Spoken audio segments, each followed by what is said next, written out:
तो शुरू कर रहे हैं with D and A block.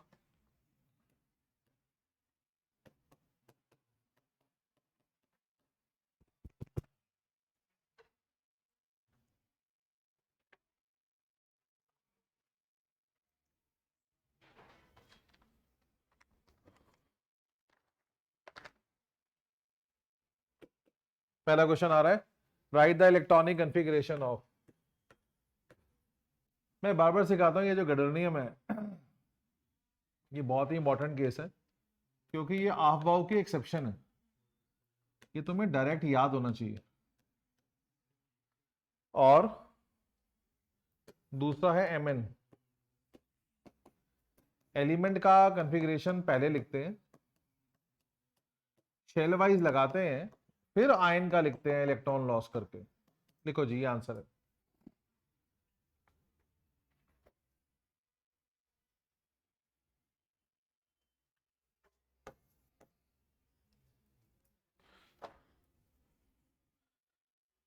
Second आ रहा है, zinc is not a transition element.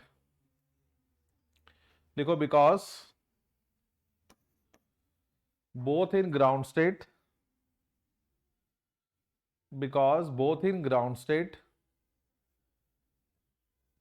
and in ionic state,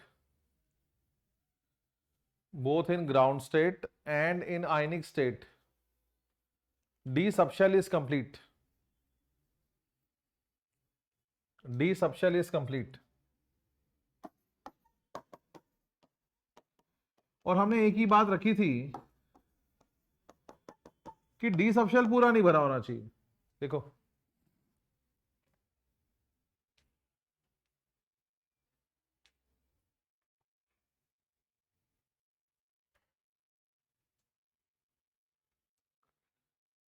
B part है, कॉपर एक ट्रांजिशन एलिमेंट है। देखो because in ionic state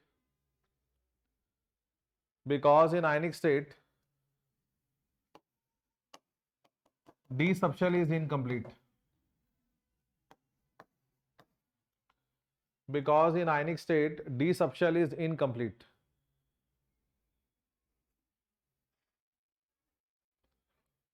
D subshell is incomplete.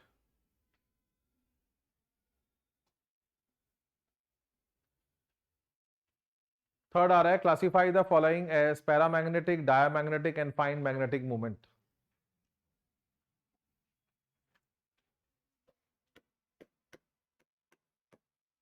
Zinc ion का configuration है 3d10, कहीं कोई n पे इलेक्ट्रॉन नहीं है।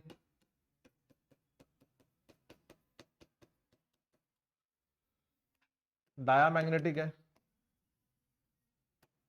मैग्नेटिक मूवमेंट 0 है। फेरिक 3d5 है,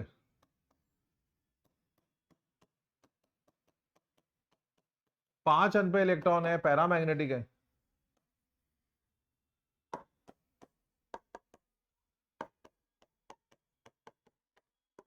magnetic movement 5.9। Bohr magneton.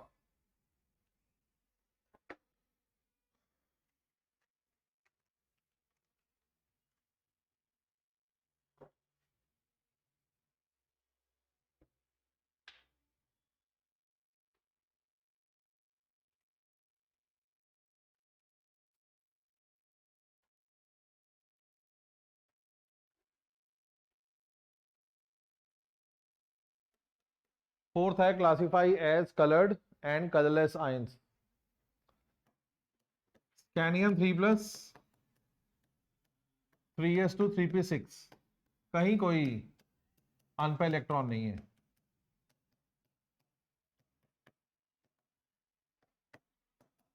Colourless.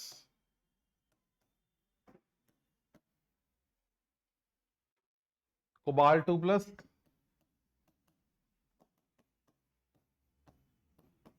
3d7, Hund rule लगाने के बाद 3 अनपेड है इसमें।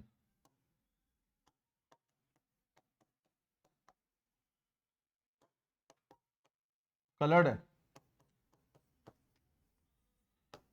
Due to D transition, transition ion coloured है तो रीजन है डी ट्रांजिशन।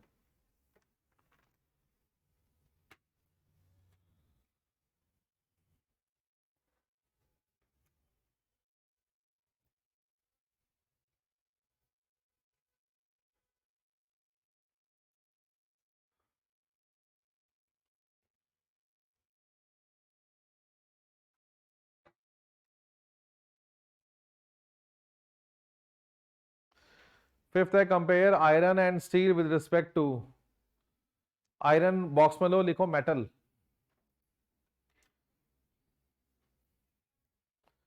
स्टील बॉक्स में लिखो, लिखो इंटरस्टिशियल कंपाउंड। तो मैं एक प्रकार से मेटल और इंटरस्टिशियल कंपाउंड में डिफरेंस पूछ रहा हूं। थोड़ा क्वेश्चन ट्विस्ट कर दिया, सब पैकेज में दिया हुआ है, बस एक ट्विस्ट कर दिया, आयरन और स्टील में क्या फर्क है with respect to melting point. हमारे पैकेज में लिखा हुआ है कि इंटरस्टिशियल कंपाउंड का मेल्टिंग पॉइंट ज्यादा होता है, लिखो, तो लिखो steel has higher melting point than iron, interstitial compound का मेल्टिंग पॉइंट ज्यादा होता है, steel has higher melting point than iron. Reactivity के बारे में लिखा हुआ था कि इंटरस्टिशियल कंपाउंड इनर्ट होते हैं, तो लिखो steel is less reactive than iron, steel is less reactive than iron.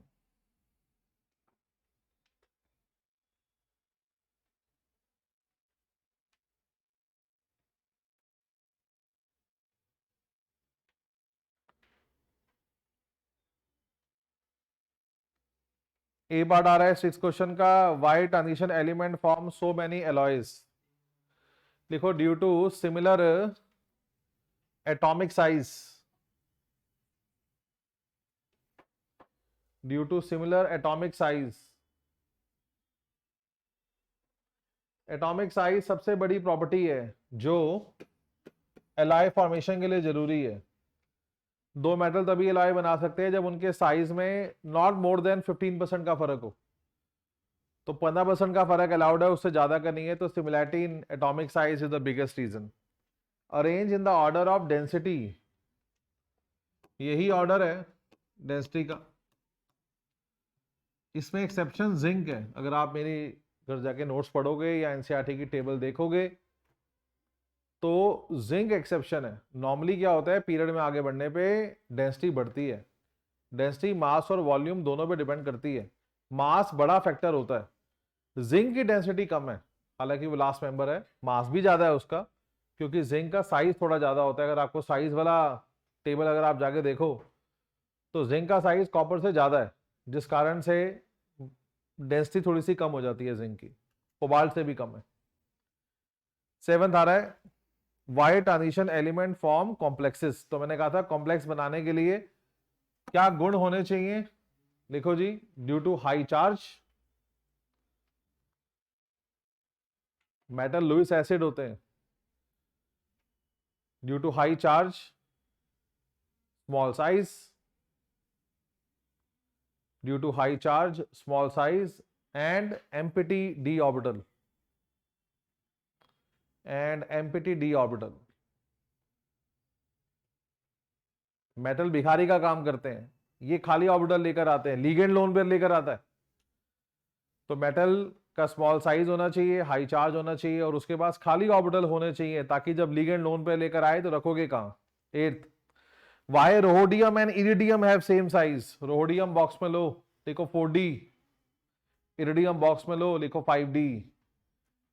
Zirconium hafnium बहुत पढ़ लिया, सीरीज याद करो, कोई भी वो उठा के दे देंगे आपको, तो सवाल बदल चुका है, सवाल है 4D और 5D वालों का साइज बराबर होता है ड्यू टू, लिखो जी, due to lanthanoid contraction, due to lanthanoid contraction.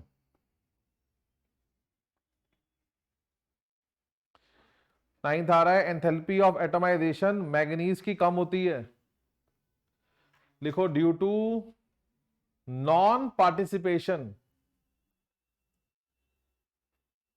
Due to non participation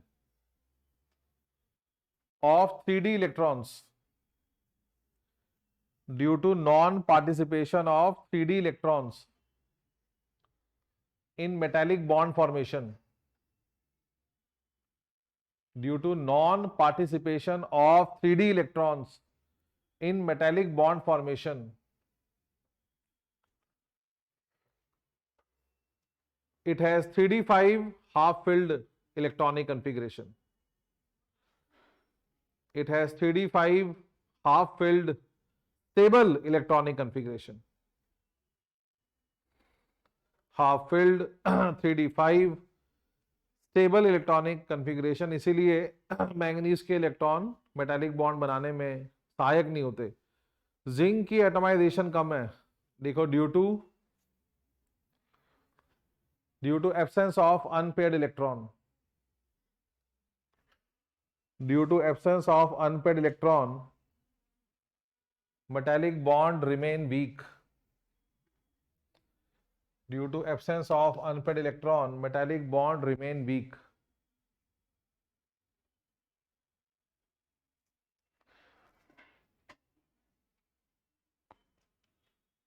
tenth आ रहा है, सेकेंड आयनाइजेशन एनर्जी क्रोमियम की मैग्नीज से ज्यादा क्यों है? क्रोमियम में से अगर आपको दूसरा इलेक्ट्रॉन निकालना है तो वो 3d में से निकालना है। मैग्नीज में से अगर आपको दूसरा इलेक्ट्रॉन निकालना है तो वो 4s से निकालना है, और 3d5 ब्रेक करके इलेक्ट्रॉन निकालना मुश्किल होगा। लिखो, because to remove second electron from chromium, because to remove second electron from chromium,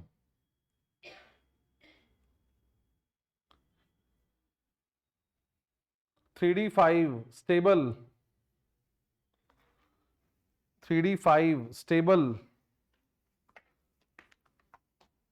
configuration, 3d5 stable configuration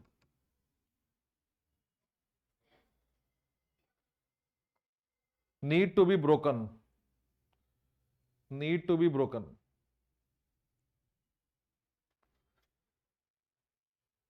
3d5 stable configuration need to be broken, which require extra energy, which require extra energy. configuration लिख लो,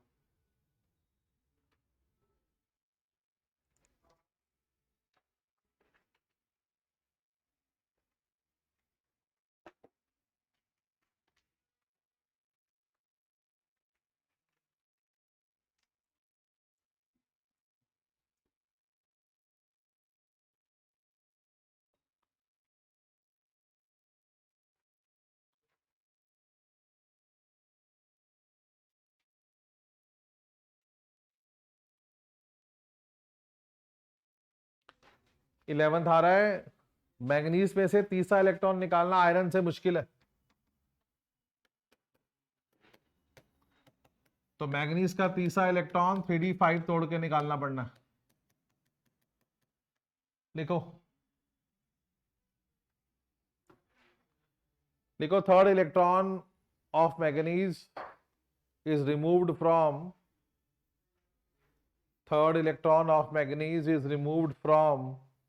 stable 3d5 configuration,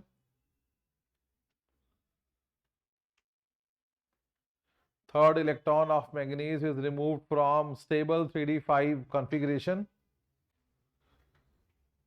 which required extra energy,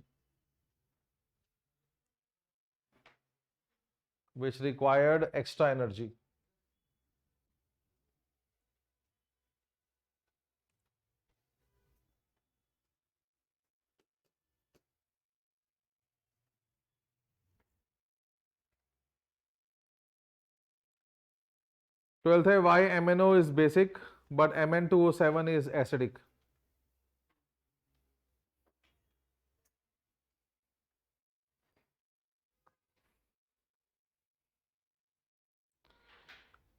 लिखो MnO is आयनिक, क्योंकि Fajans कहता है अगर metal का charge कम हो तो compound आयनिक होता है। MnO is ionic and ionic oxides are basic in nature. MnO is ionic and ionic oxides are basic in nature.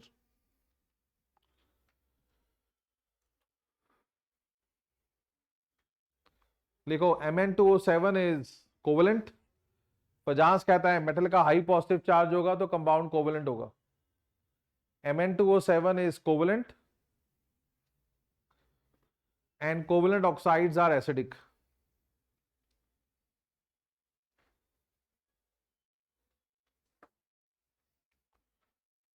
And covalent oxides are acidic.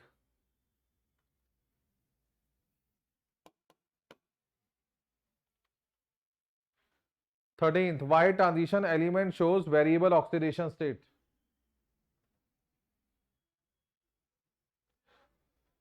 दो रीजन इसके देके आने चाहिए. एनसीईआरटी वैसे एक देती है, अनफॉर्चुनेट है, बट दो रीजन इसके हमेशा से बनते हैं. फर्स्ट रीजन लिखो, due to presence of unpaired electron. Due to presence of unpaired electrons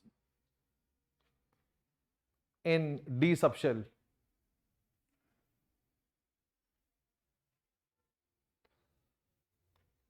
unpaired electron bonding में हेल्प करते हैं, लेकिन सबसे बड़ा रीजन कुछ और है. सेकंड पॉइंट लिखो, ड्यू टू पार्टिसिपेशन ऑफ both n-1d, due to participation of both n-1d and ns in bonding, due to participation of both n-1d and ns in bonding. बाहर की शेल तो बॉन्ड बनाती ही है, अंदर का डी भी बॉन्ड बना सकता है, जिससे ज्यादा इलेक्ट्रॉन अवेलेबल हो गए बॉन्ड बनाने के लिए. इसी से आती है वेरिएबल स्टेट. 14th, विच transition element shows +1 oxidation state? अरे बोलो. Copper.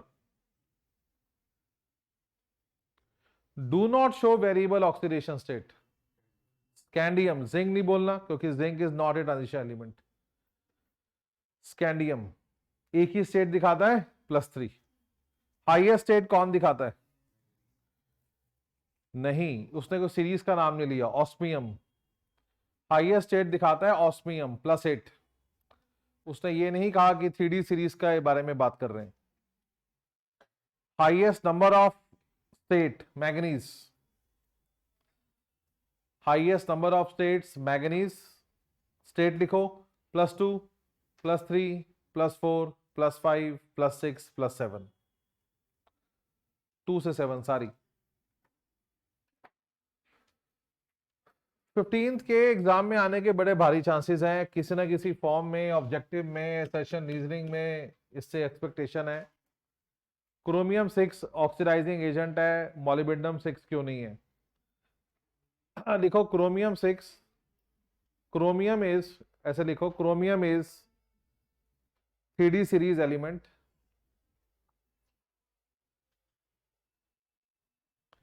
Chromium is 3D series element in which low oxidation states are stable. In which low oxidation states are stable. Low oxidation states are stable. Chromium की stable state +3 है. Chromium +6 में खड़ा हुआ क्या कोशिश करेगा कि मैं +3 में कन्वर्ट हो जाऊं. ऐसा हुआ तो खुद की reduction act as oxidising agent. लिखो 3D सीरीज के एलिमेंट की लोअर वाली स्टेट ज्यादा स्टेबल होती है.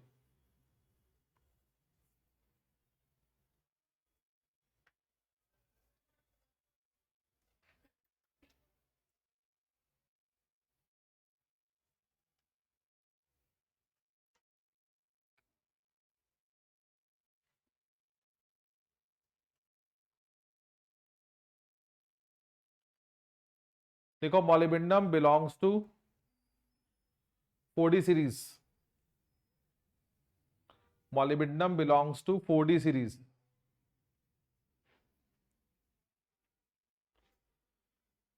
In which high oxidation states are stable. In which high oxidation states are stable.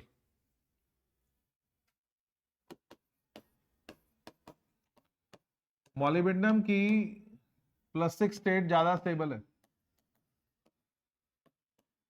इसीलिए मॉलिब्डेनम 6 मॉलिब्डेनम 3 में कन्वर्ट नहीं होता, इसीलिए it cannot act as oxidising agent.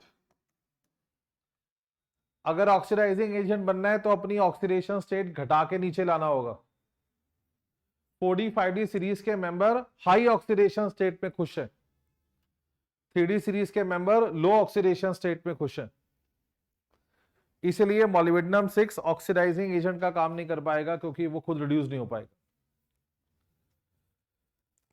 16th, transition element act as catalyst due to ability to show variable oxidation state. दो main reason, due to सटीक बातें, due to ability to show variable oxidation state and ability to form complexes, and ability to form complexes, ये दो main reason है।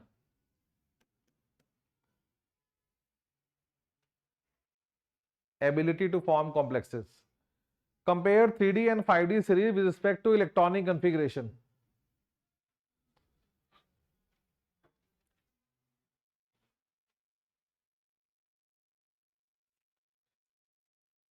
Three series के जो element है उनका इलेक्ट्रॉनिक कन्फिग्रेशन है 3D 1 to 10, 4S 1 to 2, और जो 5D सीरीज के एलिमेंट है उनका इलेक्ट्रॉनिक कन्फिग्रेशन है 5D 1 to 10, 6S 1 to 2। जिसका मतलब 3D सीरीज के एलिमेंट में 3D सबशेल भरा जा रहा है और 5D सीरीज के एलिमेंट में 5D सबशेल भरा जा रहा है।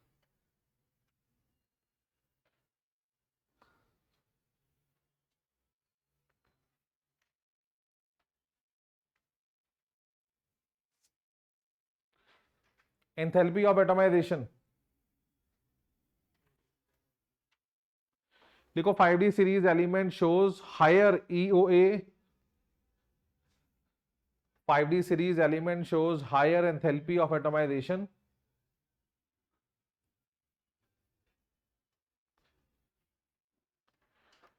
Due to strong metallic bond, due to strong metallic bond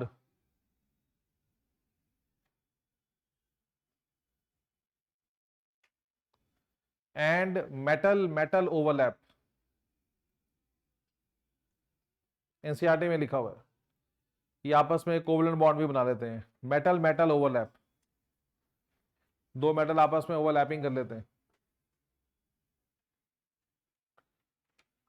18th, आपको दे रखा है रिडक्शन पोटेंशियल Mn3+ से कैसे बढ़ना है, Mn3+ से Mn2+ बनने की क्षमता प्लस में है, इसका मतलब Mn3+ Mn2+ में कन्वर्ट होना चाहता है, क्रोमियम 3+ क्रोमियम 2+ में कन्वर्ट होना नहीं चाहता।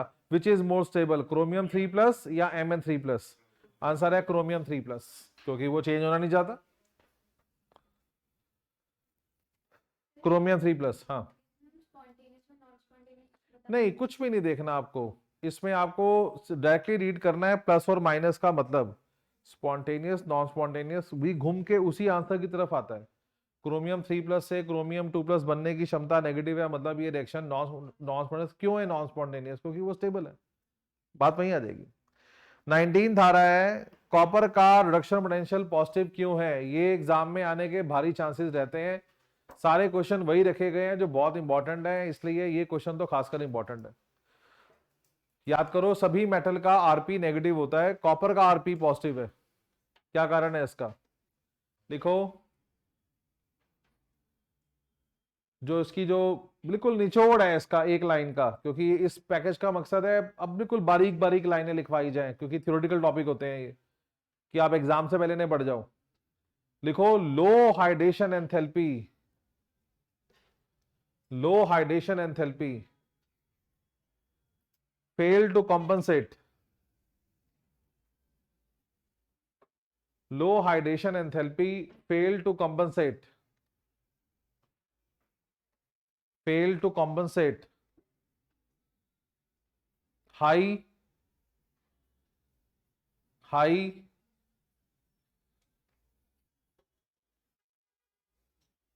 delta I H2 second ionization energy, high delta I H2 and high enthalpy of atomization, and high enthalpy of atomization, high enthalpy of atomization। तो जिस हिसाब से इसकी डेल्टा आई एच टू है, क्योंकि आपको पता है कॉपर में से दूसरा इलेक्ट्रॉन 3d10 तोड़ के निकाला जाएगा, और एनसीईआरटी के हिसाब से इसकी एटोमाइजेशन भी ज्यादा है। ये दोनों वैल्यू को कंपनसेट करने के लिए हाइड्रेशन एंथैल्पी ज्यादा होनी चाहिए थी, जो इसकी उतनी नहीं है, इसीलिए इसका पोटेंशियल पॉजिटिव है। अगला आ रहा है copper +1 aqueous is less stable. Copper की +1 स्टेट पानी में अनस्टेबल होती है, लिखो due to low hydration enthalpy, due to low hydration enthalpy.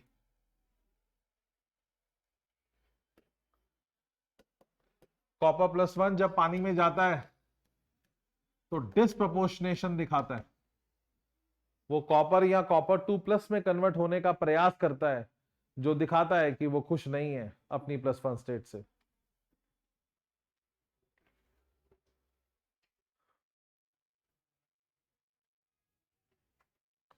Production potential 21 vanadium का और मैग्नीज का हाईली नेगेटिव है, उल्टा ओपी हाईली पॉजिटिव है। इनको इलेक्ट्रॉन लॉस करने में आसानी हो रही है, किस बात की आसानी हो रही है? तो 21 सटीक आंसर लिखो due to very low ionisation enthalpy of vanadium, due to very low ionisation enthalpy of vanadium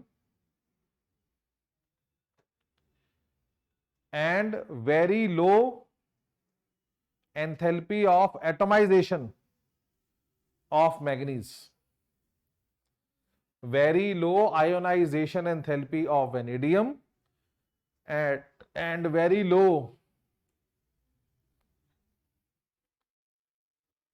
enthalpy of atomization of manganese। तो वेनेडियम की आयनाइजेशन एंथैल्पी बहुत कम है और मैंगनीज की एंथैल्पी ऑफ एटमाइजेशन बहुत कम है, जिस कारण से ऐसा होता है। 22 याद करो, सभी एलिमेंट सब अपनी हाईएस्ट स्टेट किसके साथ दिखाते हैं? या तो फ्लोरीन के साथ या ऑक्सीजन के साथ, और उन दोनों में से कौन आगे है? ऑक्सीजन। कारण क्योंकि ऑक्सीजन में क्या खास है? It can form multiple bond. लिखो due to ability of oxygen to form multiple bonds, due to ability of oxygen to form multiple bonds.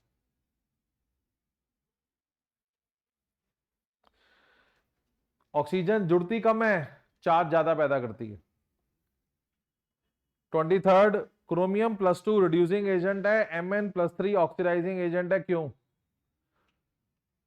तो देखो क्रोमियम की स्टेबल स्टेट कौन सी है? +3। क्रोमियम +2 अनस्टेबल है, क्रोमियम +3 स्टेबल है। क्रोमियम चाहेगा कि मैं +3 में कन्वर्ट हो जाऊं, ऐसा हुआ तो खुद की oxidation act as reducing agent. उधर से मैंगनीज की स्टेबल स्टेट कौन सी है? +2, और अभी मैंगनीज कहां खड़ा हुआ है? +3 में। Mn+3 क्या कोशिश करेगा? मैं +2 में कन्वर्ट हूं, ऐसा हुआ तो खुद की reduction act as oxidising agent. देखो, तो कहानी ना लिख के सिर्फ ये रिएक्शन लिखो, ताकि बात पते कि दिमाग में रहे।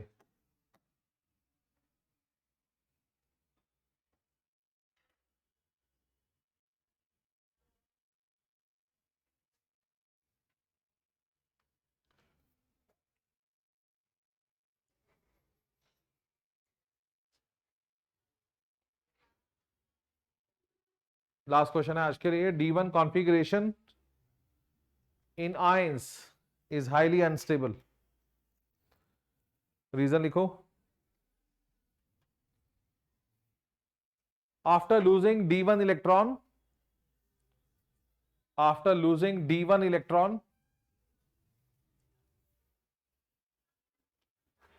noble gas configuration is achieved. After losing D1 electron, noble gas configuration is achieved. स्कैनियम 2+ होता है D1, हाईली अनस्टेबल है, एग्जिस्ट ही नहीं करता।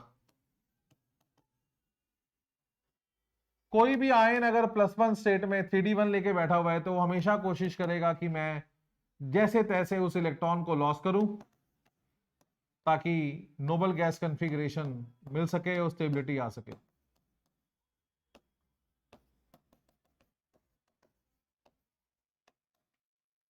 इसलिए कोई भी आयन D1 में रहना नहीं चाहता। इतना काफी आज के लिए। सैटरडे की क्लास 2:30 पे स्टार्ट होगी तो आप टाइम पे आना। सैटरडे की क्लास 2:45 पे स्टार्ट होगी तो आप टाइम पे आना।